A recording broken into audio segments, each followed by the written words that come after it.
The blood-red sun crept over the horizon, casting long shadows across Shafter, Texas, as Bethany Ellis collapsed against the fence post of her struggling ranch, her trembling hands betraying just how close she was to her breaking point. Spring of 1876 had brought nothing but heartache to the 24-year-old widow, whose husband's death 3 months prior had left her alone to manage their fledgling cattle operation with debts mounting higher than the nearby Davis Mountains. Bethany wiped sweat from her brow, leaving a streak of dirt across her forehead. Her once vibrant auburn hair hung limply from beneath her worn hat, and the dress that had fit her perfectly last year now hung loose on her frame. She hadn't had a proper meal in days, choosing instead to save what little food remained for her 2 ranch hands who threatened daily to leave for better-paying work. "Miss Ellis," called Jimmy, the younger of her 2 workers. "That fence on the north side's down again." Cattle got out, maybe 8 or 10 head. Bethany closed her eyes, willing away the tears that threatened. "I'll get my horse," she said, her voice steady despite the exhaustion that weighed on every bone in her body.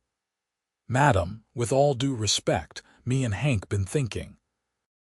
Jimmy twisted his hat in his hands. "We can't keep on like this. You ain't paid us in 3 weeks, and there's work up in El Paso that pays regular." The words hit Bethany like a physical blow, but she nodded stiffly. "I understand. When will you be leaving? End of the day, if that's all right." Jimmy couldn't meet her eyes. "That's fine. I'll have what little I can pay you ready by then." Bethany turned away before he could see the panic rising in her chest. Without help, the ranch would surely fail within weeks.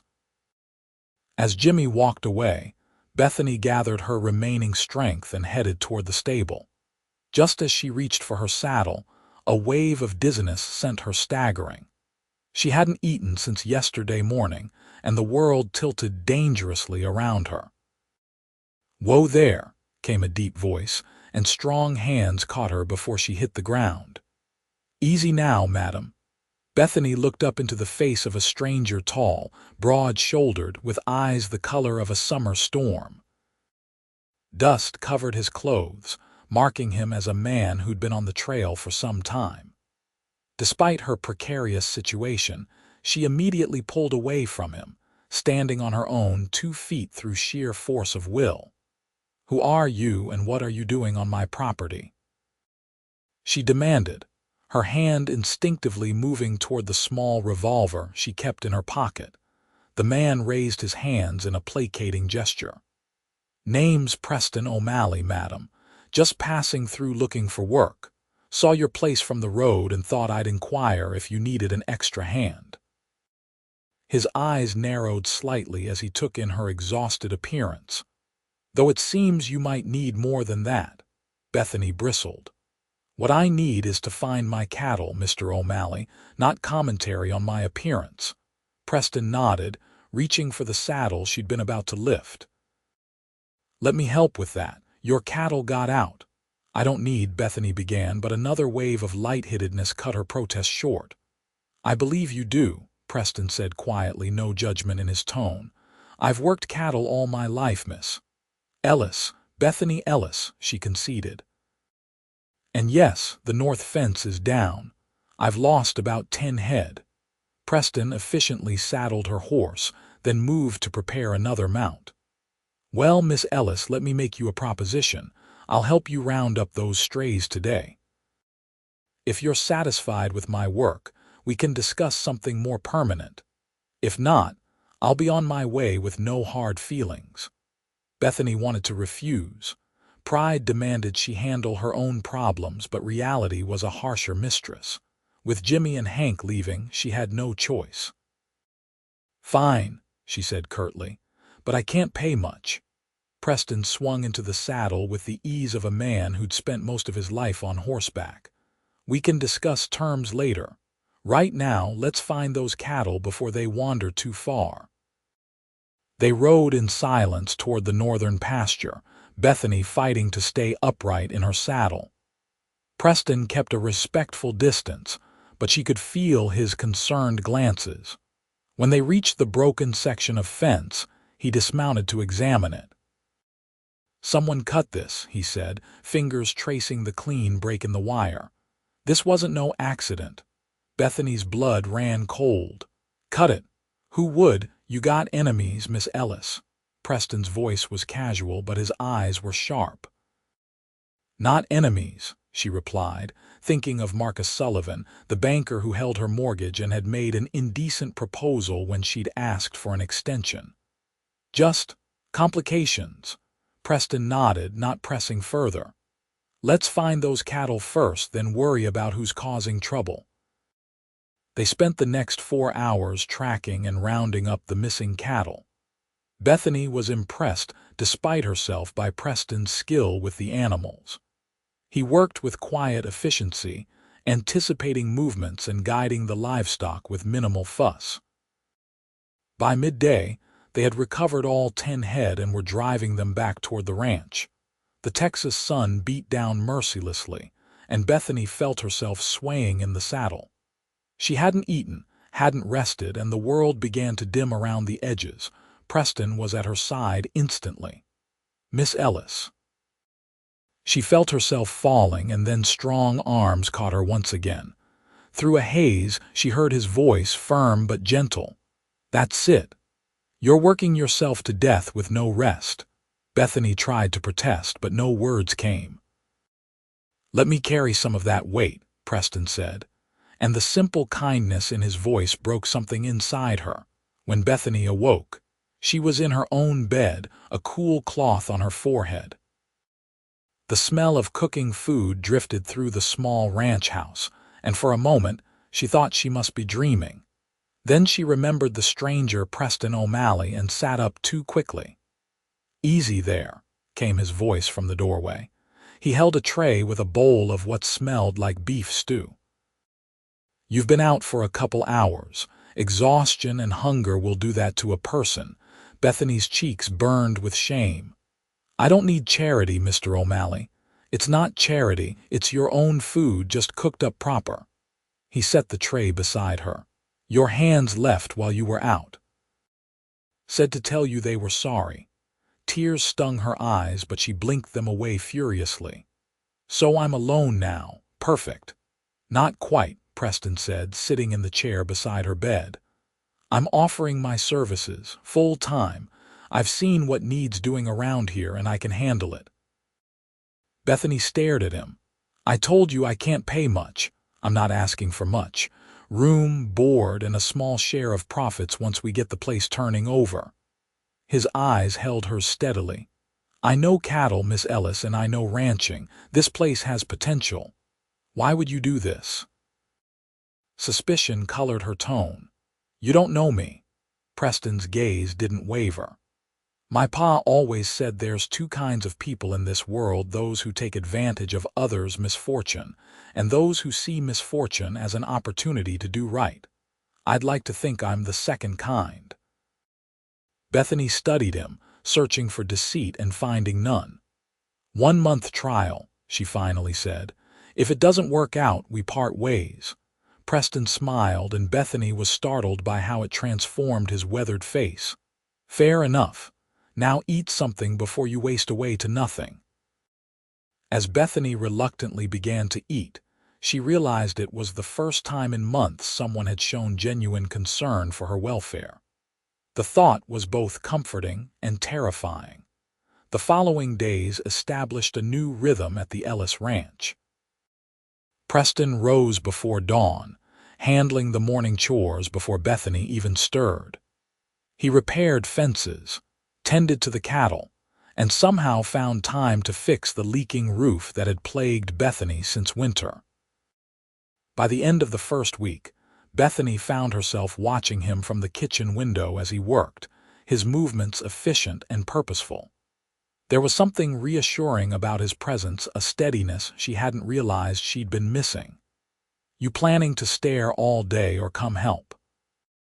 Preston called without turning around, and Bethany jumped, embarrassed at being caught. She marched outside, hands on her hips.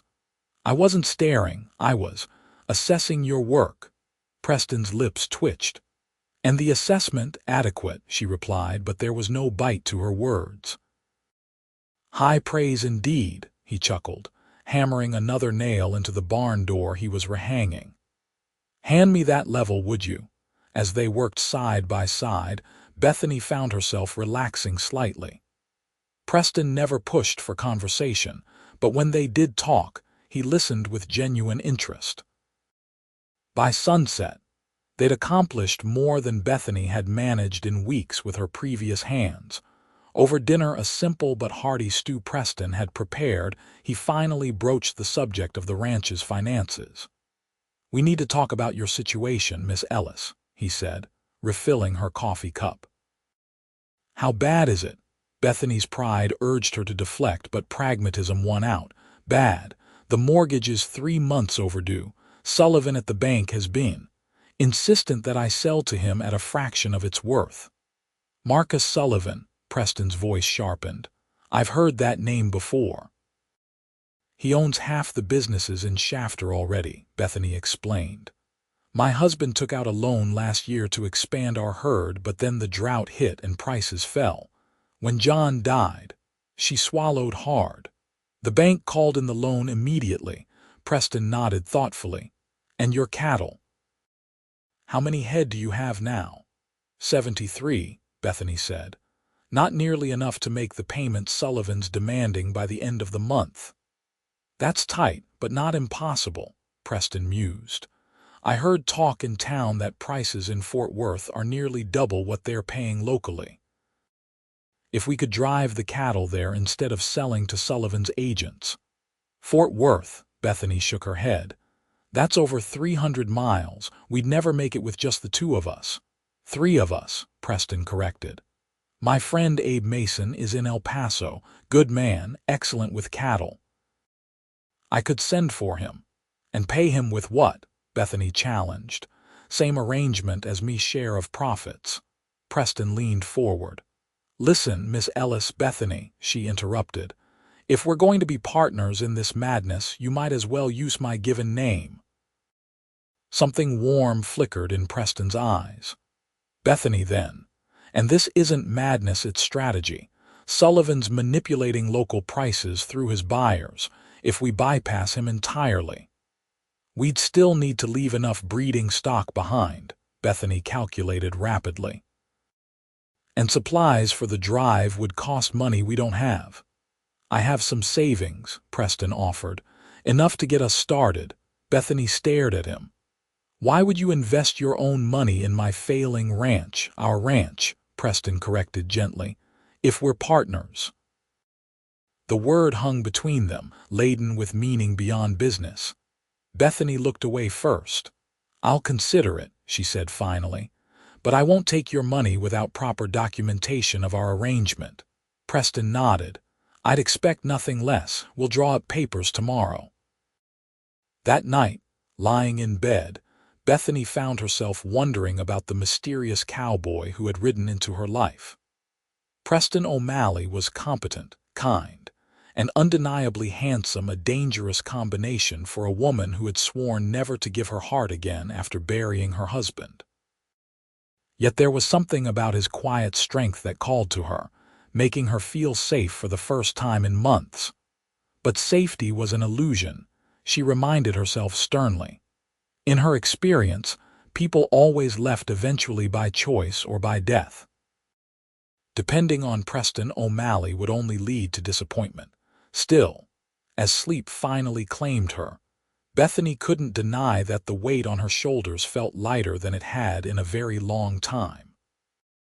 The following morning, Preston was gone before Bethany woke, a note on the kitchen table explaining he'd ridden into town to send a telegram to Abe Mason and would return by midday. She took advantage of the solitude to truly assess the ranch for the first time in weeks. The improvements were noticeable everywhere she looked. Fences stood straight and secure, gates swung without creaking, and the livestock looked better already from the regular feeding schedule Preston had implemented. He'd organized the chaotic tool shed. repaired the chicken coop, and even found time to clear the irrigation ditch that fed her small vegetable garden. Bethany ran her hand along the newly reinforced corral fence, a lump forming in her throat. One man had accomplished in a week what she'd been unable to do in months of exhausting, endless labor. Stop it, she told herself firmly. He's doing it for his share, not for you. But even as she thought it, Bethany wasn't convinced. There was something about the way Preston looked at her, sometimes a tenderness that went beyond business partnership, that made her heart beat faster. She was still contemplating this when Hoofbeats announced Preston's return. He dismounted with a grin that transformed his features, making him look younger, almost boyish. "Good news," he called as he approached. "Abe can join us within the week, and I spoke with a cattle buyer who confirmed Fort Worth prices are holding steady."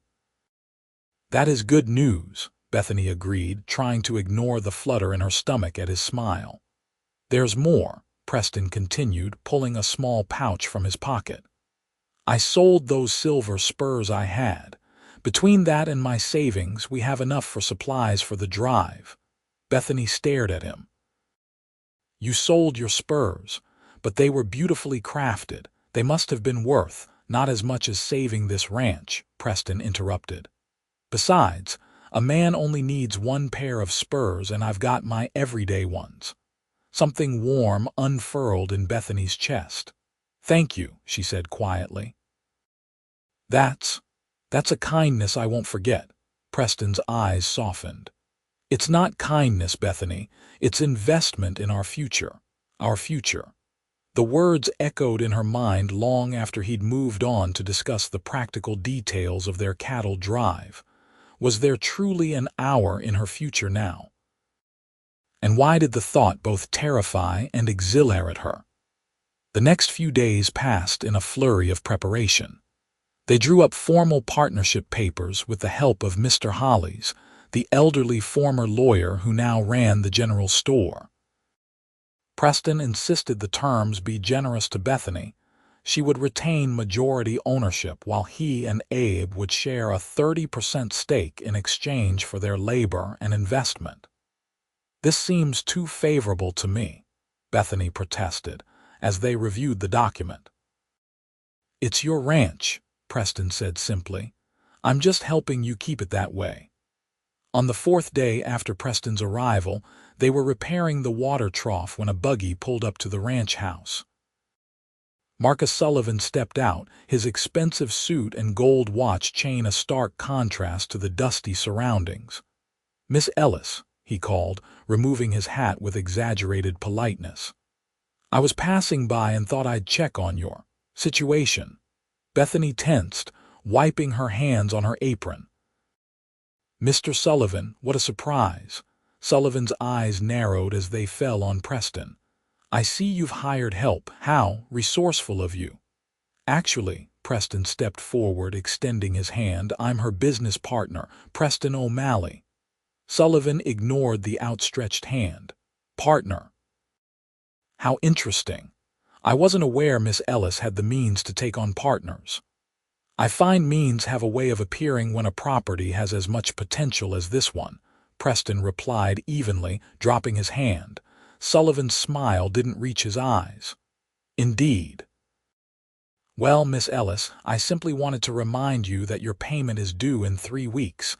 I do hope your new partnership will enable you to meet your obligations." "We'll meet them," Bethany assured him with more confidence than she felt. "Wonderful." Sullivan replaced his hat.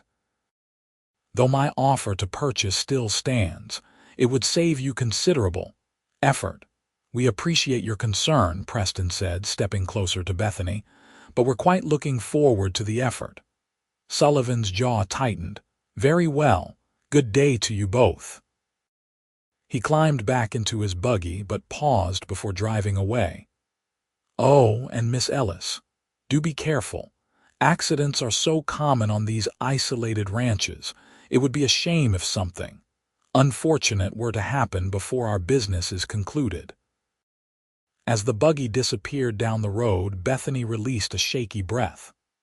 That was a threat, wasn't it? Preston's expression was grim, clear as day. Sullivan's not used to being refused. The cut fence, Bethany realized. You think that was him? Him or someone working for him, Preston confirmed. We'll need to be vigilant. That night, Preston insisted on sleeping in the barn rather than the bunkhouse, positioning himself to keep watch over both the house and the main approach to the ranch. Despite her protests that she could defend herself, Bethany found his protective instinct oddly comforting. Abe Mason arrived 3 days later, a tall, broad man with an easy smile and capable hands. He took to the work immediately, proving Preston's assessment of his skills accurate. Known Preston since we were green boys working cattle in the Panhandle, Abe told Bethany as they repaired tack together. Never met a more honest man in my life. If he says something can be done, it can be done. He seems very determined, Bethany agreed. Abe chuckled. That's one word for it. Stubborn as a mule is another, but loyal to a fault. He gave her a sidelong glance. Never seen him take to someone the way he's taken to you, though. Bethany felt heat rise in her cheeks. It's just business, Mr. Mason. Sure, Abe nodded, not bothering to hide his grin. And I'm the Queen of England. With Abe's arrival, preparations for the cattle drive accelerated. They selected 50 head to take to Fort Worth, leaving the remaining 23 for breeding stock.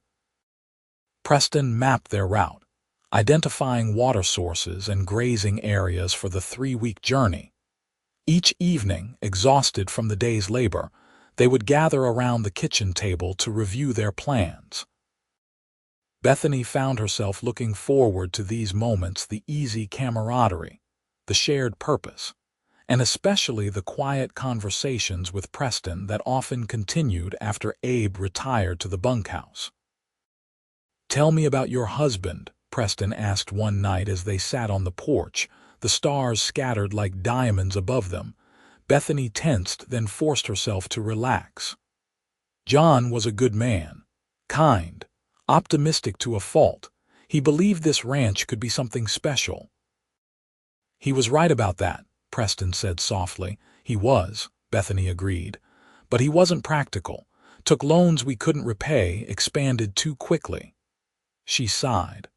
When he died thrown from his horse during a thunderstorm, I discovered we were much deeper in debt than I'd realized. Preston was silent for a moment. You loved him very much. It wasn't a question, but Bethany answered anyway. I did. We married young. I was 18, he was 22. We had 6 good years together. I'm sorry for your loss, Preston said, and the genuine empathy in his voice made Bethany's eyes sting with unexpected tears. What about you? She asked, hastily changing the subject. No wife waiting somewhere for you to settle down? Preston looked out into the darkness. No. Came close once, back in '69. Her name was Clara. We were engaged, had everything planned, then cholera swept through her town while I was away driving cattle. By the time I returned, I'm sorry, Bethany whispered. Preston shrugged, the motion barely visible in the dim light. Been on the move ever since. Easier that way, less chance for roots to take hold. And now, Bethany found herself asking, are you still afraid of putting down roots? He turned to look at her then, his eyes reflecting the starlight. Not as much as I was a week ago. The air between them seemed to thicken, charged with unspoken possibilities. Bethany stood abruptly, her heart hammering. It's late. We have an early start tomorrow. Preston rose as well, respecting her retreat. Good night, Bethany. Good night, Preston, she replied, hurrying into the house before she could do something foolish like step into his arms and discover if they felt as safe as they looked. The morning of their departure dawned clear and cool. The cattle were gathered, supplies packed, and horses saddled.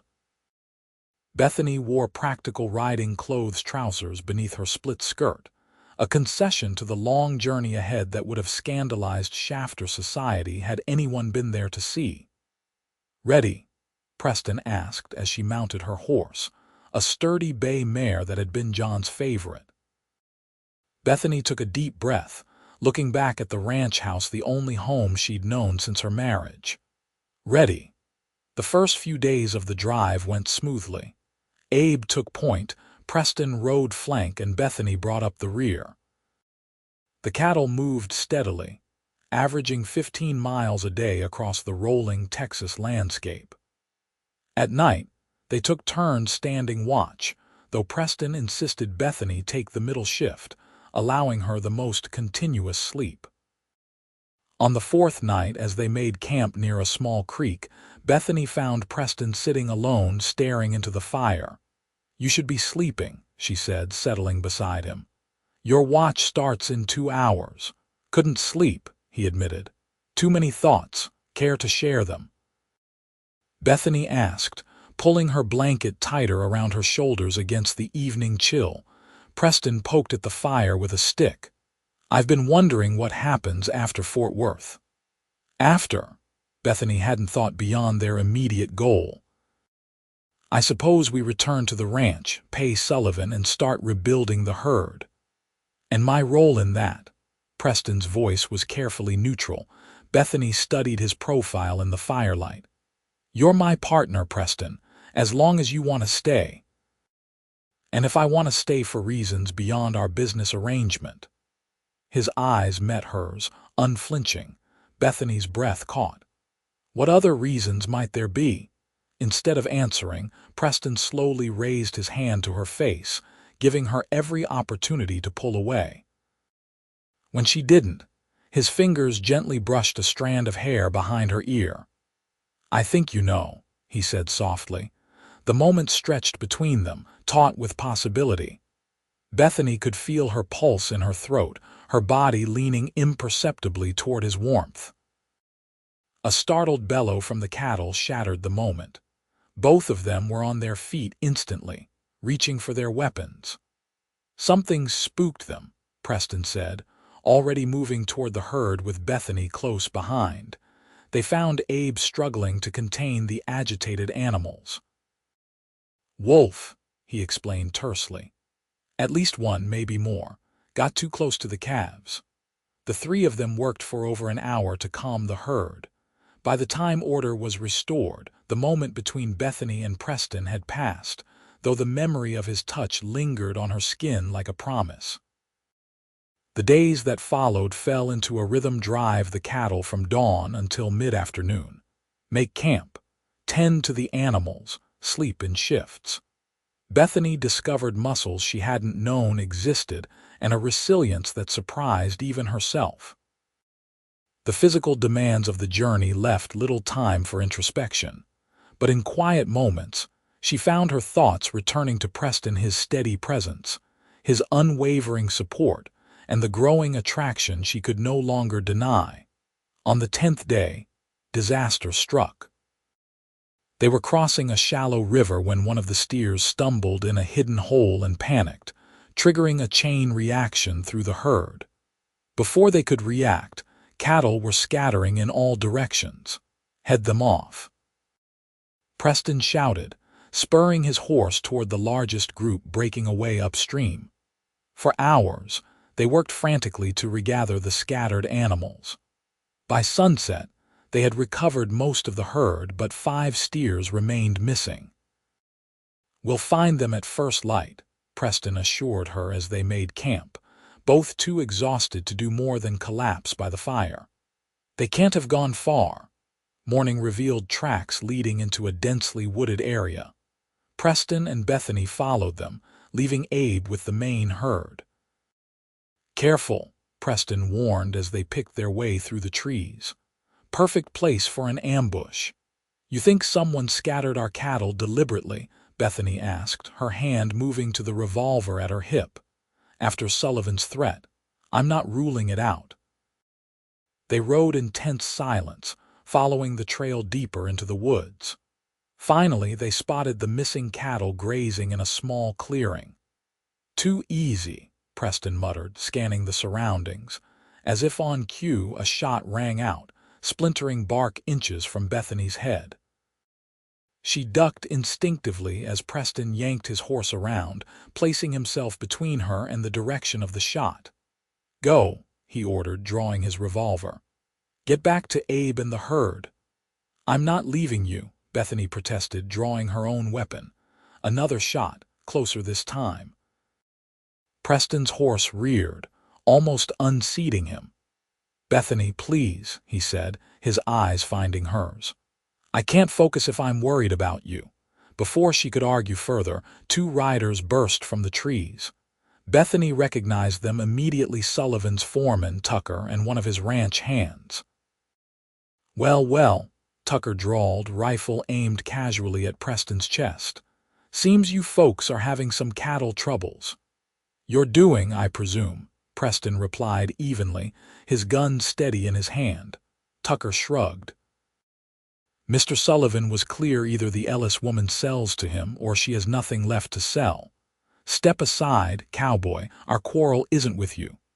"That's where you're wrong," Preston's voice hardened. "Any quarrel with Miss Ellis is very much with me." Tucker's eyes narrowed. "Have it your way." He raised his rifle. What happened next was a blur of motion and sound. Preston fired first, hitting Tucker's companion in the shoulder. Bethany's shot went wide as Tucker returned fire. She saw Preston jerk backward, heard his grunt of pain, and then he was firing again, catching Tucker in the leg.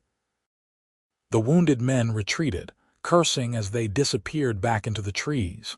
"Preston!" Bethany was off her horse in an instant, rushing to where Preston sat slumped in his saddle, blood staining his left sleeve. "It's nothing," he insisted, though his face had gone pale. "Barely grazed me." "Let me see," Bethany demanded, helping him dismount. She carefully rolled up his sleeve, revealing a deep furrow across his upper arm. "This needs attention. We need to get back to camp." Preston nodded, swaying slightly. "The cattle can wait," Bethany said firmly. "You're more important." The look he gave her, then surprised, tender, filled with something that made her heart skip, stayed with her as they slowly made their way back to the main camp, the missing steers forgotten. Abe took one look at Preston's wound and swore. "Those Sullivan boys, how did you know?" Bethany asked as she cleaned Preston's injury with whiskey from their supplies. "Had a run-in with them myself back in '73, Abe explained. "Sullivan's got a reputation from here to the Red River for getting what he wants, one way or another." Preston winced as Bethany applied pressure to stop the bleeding. "They'll be back, and next time they'll bring more men. Then we'll be ready," Bethany said with determination she hadn't known she possessed.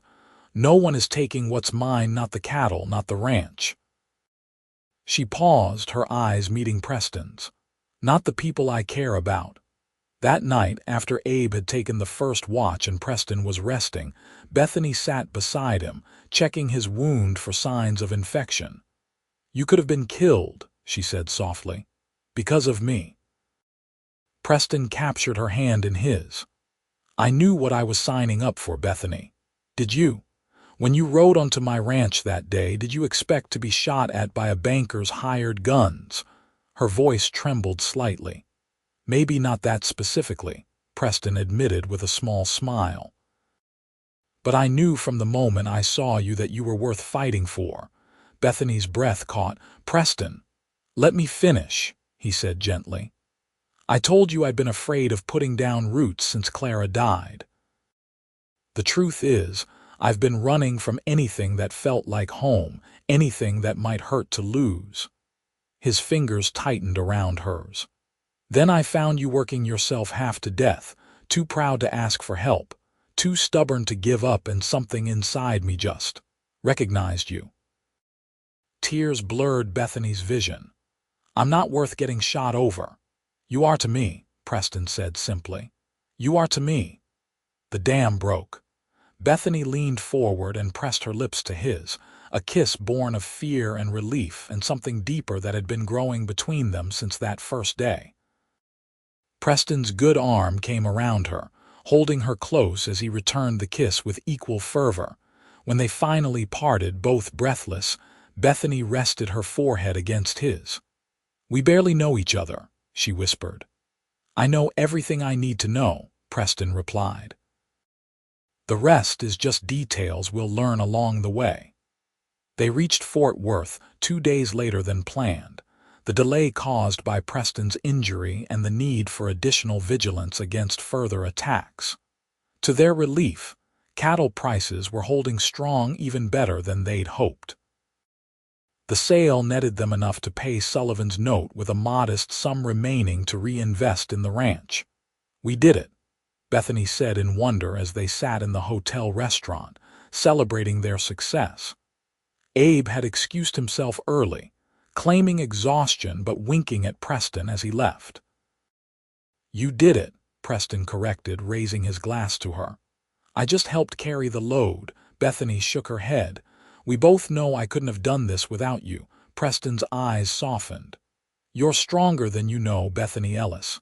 "Perhaps," she conceded. "But I've learned there's strength in accepting help too." She took a deep breath. "Which is why I need to ask you something important." "Anything," Preston said, "when we return to Shafter. Would you consider making our arrangement permanent?" Bethany's cheeks flushed, but she held his gaze. Preston looked confused. "The partnership." "Of course I already not the partnership," Bethany interrupted. "Although that too, I mean." She faltered, courage deserting her momentarily. Understanding dawned on Preston's face. He reached across the table, taking her hand in his. "Bethany Ellis, are you proposing marriage to me?" Her blush deepened. "I'm suggesting that it might be a practical consideration. For the ranch, of course." "Of course," Preston agreed, his lips twitching. "Just for the ranch." "And perhaps for other reasons," Bethany admitted softly. Preston stood, pulling her to her feet and into his arms, heedless of the curious glances from other diners. "In that case, my answer is yes. Yes to the partnership, yes to marriage, yes to building a life with you." His voice grew serious. "But I want to be clear, I'm not saying yes because it's practical. I'm saying yes because somewhere between helping you round up strays and getting shot at by Sullivan's men, I fell in love with you." Bethany's heart soared. "I love you too," she whispered, the words feeling both terrifying and right, even though it makes no sense after such a short time. "Some things don't need time," Preston said, bending to kiss her softly. "Some things just need the right people." They were married in Fort Worth 2 days later, a simple ceremony with Abe as witness. The telegraph operator in Shafter received quite a shock when he delivered the joint messages announcing both the payment of the Ellis mortgage and Bethany's marriage to Preston O'Malley. Marcus Sullivan's face, according to town gossip, had turned an alarming shade of purple. The journey back to the ranch was leisurely compared to their rushed drive to Fort Worth. They traveled as a family now, Bethany and Preston riding side by side, with Abe good-naturedly complaining about being the third wheel. When they crested the final hill overlooking the Ellis, now the O'Malley ranch, Bethany reined in her horse, taking in the sight of her home with new eyes. "Having second thoughts?" Preston asked, bringing his mount alongside hers. Bethany shook her head, smiling.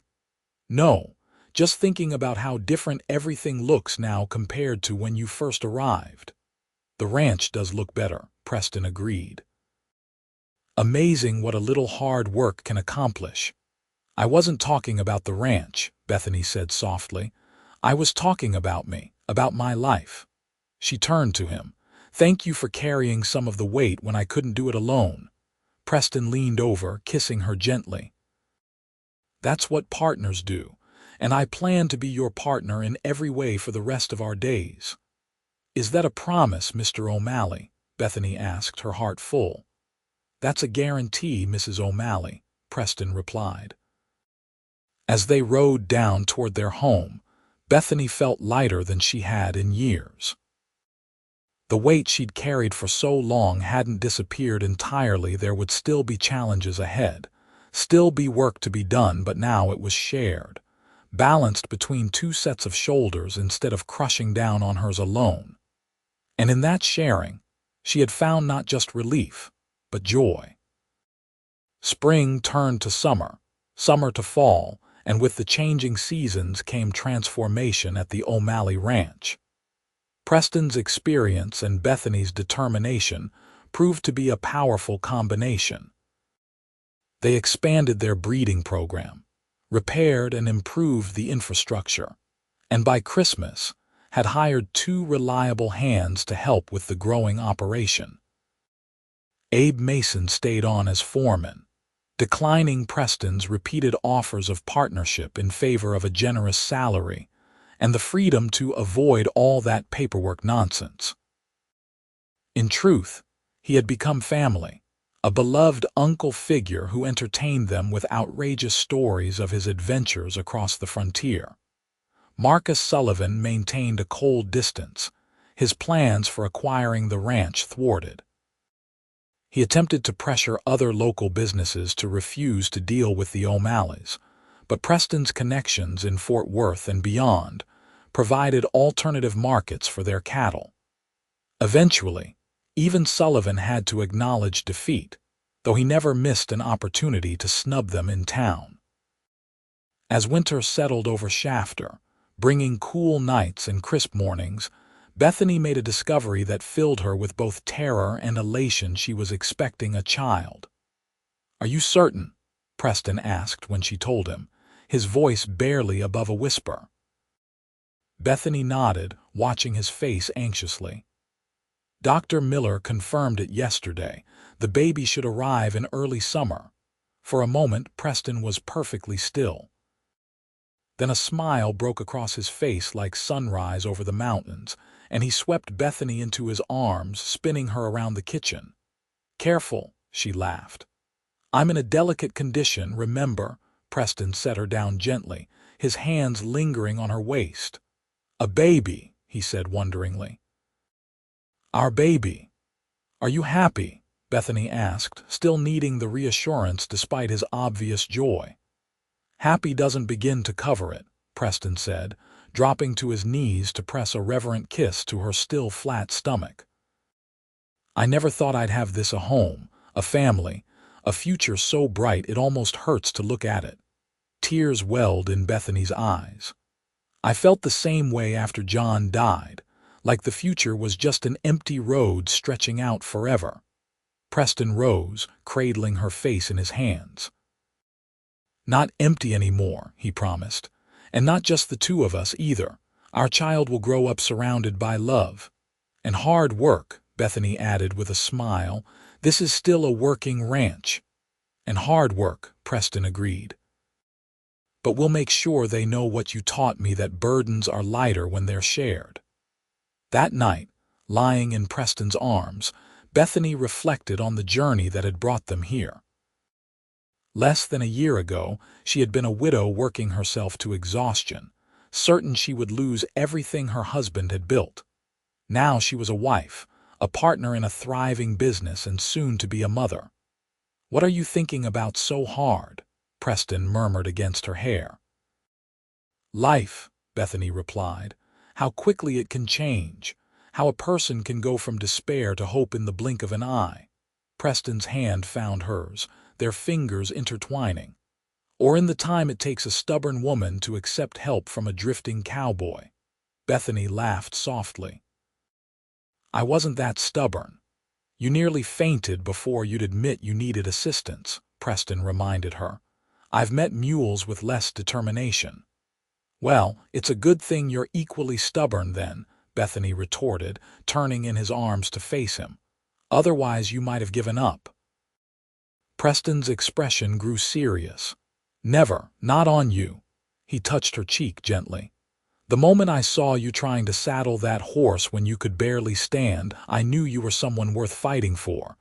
"And now?" Bethany asked. "Now I know you're someone worth living for," Preston answered, bending to kiss her. "You and our child and whatever other children might come along." Children, plural, Bethany raised an eyebrow. Let's see how we manage with one before making grand plans. Preston grinned. I've always believed in planning ahead. As spring returned to Texas, Bethany's body bloomed with new life. Her pregnancy progressed smoothly, though she chafed against Preston's increasingly protective instincts. I'm with child, not made of glass, she protested one April morning when he insisted on taking over the chicken feeding. Women have been having babies while running ranches since the first settlers arrived. And I'm not suggesting you stop running the ranch, Preston said reasonably. I'm suggesting you let me handle the physical labor while you focus on the accounts and correspondence, which you're much better at anyway. Bethany couldn't argue with his logic, though she suspected it was more about his concern than her bookkeeping skills. Still, she had to admit there was something deeply satisfying about watching her husband work the easy strength in his movements, the quiet competence with which he handled every task. You're staring again, Preston called as he mended a bridle on the porch one afternoon. Simply supervising, Bethany replied from her rocking chair, where she was ostensibly reviewing their supply ledger. Making sure you're doing it correctly. Preston's eyes crinkled at the corners. And am I meeting the exacting standards of Mrs. O'Malley? You exceed them daily, Mr. O'Malley, Bethany said softly. Their peaceful routine was interrupted in late May by an unexpected visitor. Bethany was in the kitchen, preparing dinner, when she heard a wagon approaching. Through the window, she saw an unfamiliar buggy pull up, driven by a middle-aged woman in traveling clothes.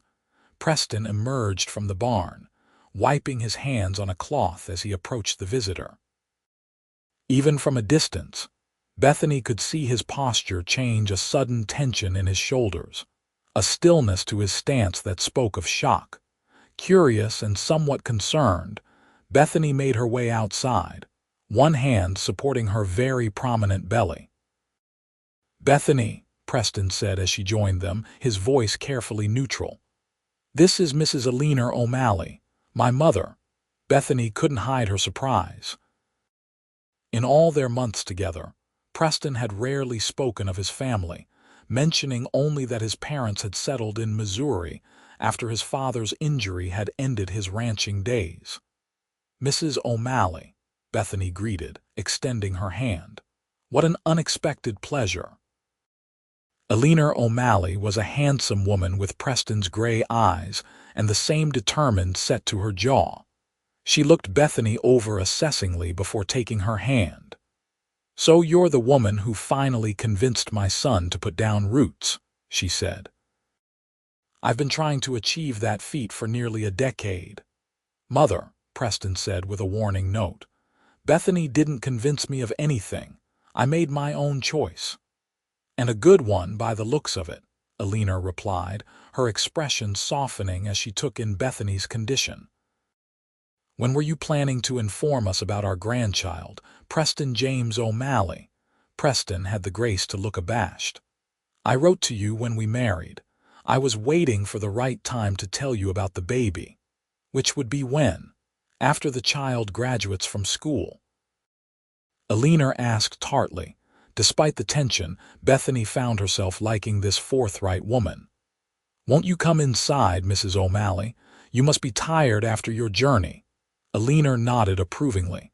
At least your wife has manners, Preston, even if you've forgotten yours.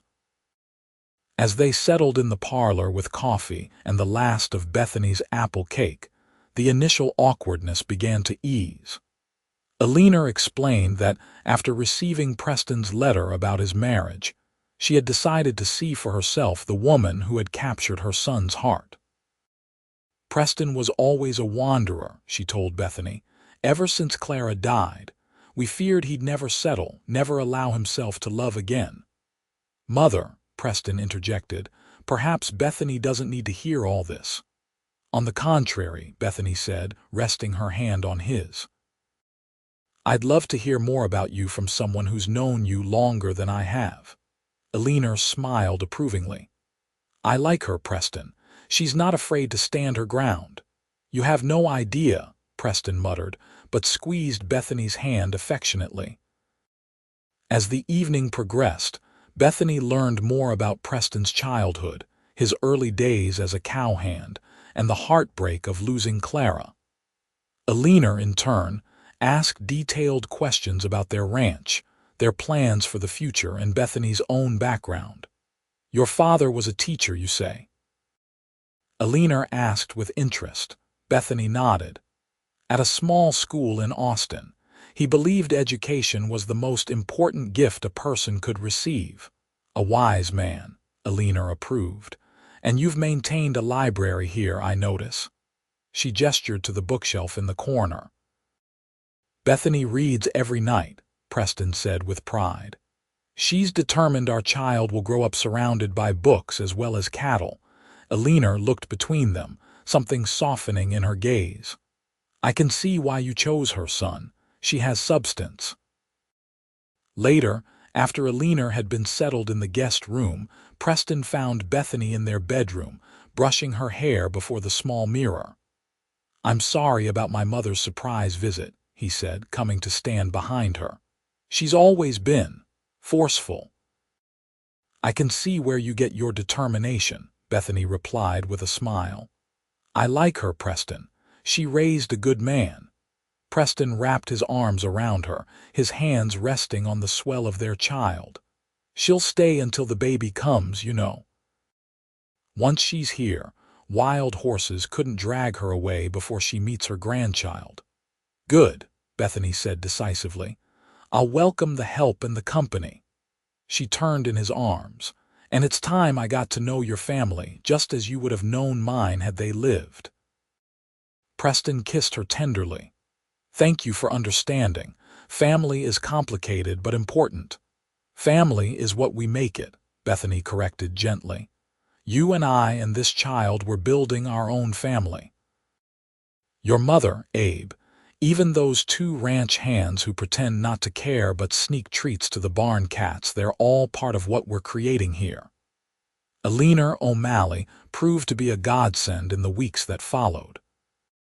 She took over the household management, freeing Bethany from the more taxing chores as her confinement approached. More surprisingly, she and Abe developed an unlikely friendship, spending evenings on the porch swapping stories and arguing good-naturedly about everything from politics to the best way to break a horse. The baby arrived on a sweltering June night after a labor that left Preston pacing the yard like a caged mountain lion. Eleanor and the midwife tended to Bethany while Abe attempted to keep Preston from wearing a trench in the dirt. She'll be fine, Abe assured him repeatedly. Women do this every day. Not my woman, Preston retorted, his face drawn with worry. Not Bethany. When the first cry of his son pierced the night air, Preston froze mid-stride, his eyes lifting to the lighted window of their bedroom. Moments later, Eleanor appeared at the door, her face weary but triumphant. Come meet your son, Preston, she called. He has your stubborn chin. The child was indeed a miniature version of his father, with a shock of dark hair and the same determined expression. They named him William John O'Malley William after Preston's father and John in memory of Bethany's first husband. He's perfect, Preston whispered, holding his son with a mixture of terror and adoration. Look what we did, Bethany. He is, Bethany agreed, exhausted but radiant. Though next time perhaps a daughter would be nice for variety. Preston looked up sharply. Next time. You're already planning another, Bethany laughed at his expression. Not immediately, but eventually, yes. William shouldn't grow up alone. Preston carefully placed their son in the cradle beside the bed, then sat on the edge of the mattress, taking Bethany's hand in his. I love you, he said simply. More than I ever thought possible. Even when I'm stubborn, Bethany asked with a smile. Especially then, Preston assured her. Your stubbornness is what kept this ranch going until I could help carry the weight, Bethany's eyes filled with tears. "And now we carry it together." "Always," Preston promised, bending to kiss her, "for as long as we both shall live." As summer turned to fall and fall to winter, life settled into a new rhythm around baby William. Preston O'Malley extended her visit indefinitely, writing to her husband to join them for Christmas. Preston's father, William S.R., arrived in December, a tall man with a pronounced limp but the same kind eyes as his son. The ranch prospered under their combined care. Preston's innovative breeding program began to show results, with their calves fetching premium prices at market. Bethany's careful management of their finances allowed them to purchase additional grazing land from a neighbor moving back east. Even Marcus Sullivan eventually had to acknowledge their success, though he did so with poorly concealed resentment. On the first anniversary of their meeting, Preston surprised Bethany with a gift, a new sign for the entrance to their property. "O'Malley Ranch," it read, ESD, 1876. "What do you think?" he asked as they stood together, William bundled against the February chill in his mother's arms. Bethany studied the sign, emotion welling in her throat. "It's perfect," she said finally. "It marks when everything changed." Preston put his arm around her shoulders, pulling her and their son close. "When I rode in that day and saw you about to collapse from exhaustion, I had no idea I was finding my future. And when I nearly shot you for trespassing, I had no idea I was meeting the love of my life," Bethany replied with a laugh. "You wouldn't have shot me," Preston said confidently. Bethany raised an eyebrow. "You seemed like a very suspicious character." "Handsome, though," Preston pointed out. "Too handsome to shoot." "Insufferably arrogant, more like," Bethany retorted, but she leaned into his embrace. "Thank goodness you were also kind." They stood together in the winter sunshine, watching as a rider approached in the distance, the mail carrier with letters from Preston's sister in St. Louis. "You ever miss it?" Bethany asked suddenly. "The freedom of the trail, the open road with no responsibilities." Preston considered the question seriously. "Sometimes I miss the simplicity," he admitted, "but never enough to trade what I have now." He looked down at her and their son. "This you, William, our home, this is worth more than all the freedom in the world." Bethany nodded, understanding completely.